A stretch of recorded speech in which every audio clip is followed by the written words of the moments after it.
the previous mini-lecture, we described one major interpretation of company culture into 4 types. In this mini-lecture, we will explore how organizational culture models and dimensions are related to the working physical environment. First, we will address corporate real estate strategies and then workplace design and management.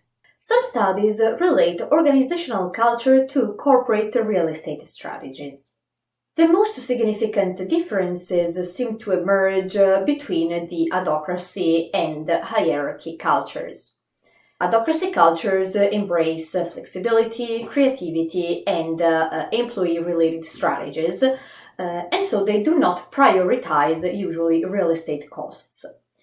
Hierarchy cultures, on the contrary, rank real estate costs as the main priority and overlook often employee creativity. However, some variations in this relationship depends on industry, company size, corporate real estate department's size, and other factors. Besides real estate decisions, some theoretical propositions try to tie workplace design and management to culture. 6 different culture dimensions seem to have an impact on spatial and managerial features: hierarchy, formality, individuality, trust, openness, and number of existing cultures. The hierarchy dimension reflects the degree of separation or differentiation of spaces. Where corporate culture is more hierarchical, executive offices may be allocated on the top floors or in any case be separate from those of other employees, for instance with separate elevator systems and so on. The formality dimension reflects in the spatial arrangements and aesthetics. Companies that are similar to Google will favor colorful environments, casual meeting spots, for instance, with beanbags and lounge chairs, and so on. Other types of companies, such as banks, insurance companies, law firms, are more likely instead to stick to a neat, clean style with formal conference rooms. Individuality affects the choice of open plan versus enclosed offices.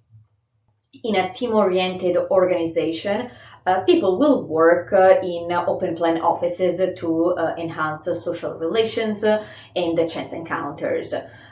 Whereas in more task-oriented individual cultures, open plan might hinder concentration and productivity, which are indeed better supported by enclosed spaces. Trust has to do with the flexibility of spaces and policies. Where managers evaluate their employees' performance based on outputs, the employees will have more autonomy to decide what space and time better suit them to get work done. Where managers measure performance based on the employee's presence in the office, employees will need to sit at an assigned desk. Openness to change reflects on the attitude to experimentation with the workplace solutions.